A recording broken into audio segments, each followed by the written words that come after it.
প্ৰথমবাৰ শপত ল'ব মইতো আহিবই লাগিব মই অসমৰ মুখ্যমন্ত্ৰী নিমন্ত্ৰণী পত্ৰ দিলেও আহিব লাগিব নিদিলেও আহিব লাগিব হাগ্ৰামা মহিলাৰ এই অভিজ্ঞ মানুহ তেওঁ হয়তো কিবা দেখা পাইছে যে তেওঁ পাব বুলি জিকিব বুলি মোৰতো BTCত ইমান অভিজ্ঞতা নাই গতিকে তেওঁ যি কৈছে এইটো আপোনালোকে পাব্লিছ কৰিব লাগিব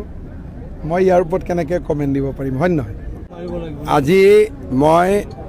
জমদুৱাৰ সমষ্টিত আহিছিলোঁ বিশ্বকৰ্মা পূজাৰ মাজতো ইমান হাজাৰ হাজাৰ লোক সভাত উপস্থিত আছে মোৰ বিশ্বাস যে জমদুৱাৰত আমাৰ দলৰ প্ৰাৰ্থী ৰাহুল নাৰ্জাৰী বিজয়ী হ'ব সকলো ৰাইজৰ পৰা মই সহযোগিতা কামনা কৰিছোঁ BTCত যদি আপোনালোকে এবছলিউট মেজৰিটি পায় তেতিয়াহ'লে অকলে চৰকাৰ কৰিব না BPA যদি আমি এবছলিউট মেজৰিটি পাওঁ তেতিয়াহ'লেতো আমি অকলেই চৰকাৰ কৰিব লাগিব কিন্তু সহযোগিতা সকলোৰে লাগিব কোনে কি মেজৰিটি পাব গোটেইটো ইলেকশ্যনৰ ৰিজাল্টৰ পিছতে গম পোৱা যাব গতিকে আজিয়ে সেই বিষয়ে বহুত আলোচনা কৰি কোনো সিদ্ধান্তত আহিব পৰা নাযাব মই যদি কওঁ এবছলিউট মেজৰিটি আহিলে আমি কৰিম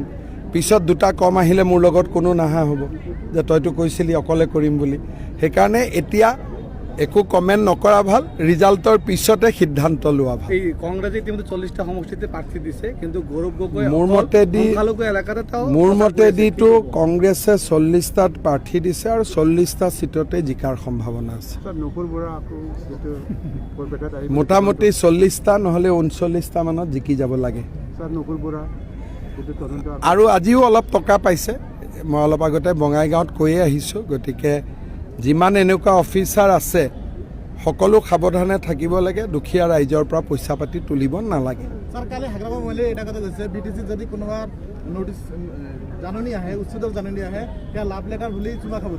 সেইখন চুমা খাই পেলাই থৈ দিব লাগে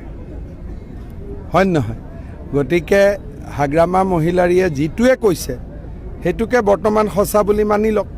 কাৰণ এতিয়ালৈকেতো 22 তাৰিখলৈকে চবেই চব কথা ক'ব পাৰে আসল কথা যি হ'ব এইটো 22ৰ পিছত হ'ব এতিয়াতো একো নহয় গৌৰৱ গগৈয়ে কৈছে যে অৰুণোদয় আঁচনি দি মহিলাসকলক বিজেপি ব্লেকমেইলিং এতিয়া উপায়তো নাই মহিলাসকলে অৰুণোদয়ে বিচাৰে এতিয়া কি বিচাৰি আছিলে চব মহিলাইতো অৰুণোদয়ে বিচাৰে বিচাৰা বস্তুটো দিয়াটো ব্লেকমেইলিং নেকি নিবিচাৰা বস্তুটো জোৰ কৰি দিলেহে ব্লেকমেইলিং বুলি কয় ব্লেকমেইলিঙৰ মিনিংটোতো বুজিব লাগিব হয় না এতিয়া আৰু যদি বিজেপি অকলে চৰকাৰ গঠন কৰে তেনেহ'লে চিফ কোন হ'ব এজন সাংবাদিকৰ ভিতৰৰ পৰাই পাতি দিম কাৰণ এইটো প্ৰশ্ন সাংবাদিকে বেছিকৈ কৰি থাকে গতিকে এজন সাংবাদিকৰ ভিতৰৰ পৰাই পাতি দিম হ'ব শ্ৰীৰামপুৰ সমষ্টিৰ বিজেপিৰ যিহেতু কেণ্ডিডেট নাই কাক সমৰ্থন কৰিব বিজেপিৰ সমৰ্থন মই সেই বিষয়ে কমেণ্ট নিদিওঁ আমাৰ পাৰ্টিৰ প্ৰেচিডেণ্টে নিশ্চয় কিবা নিৰ্দেশ দিছে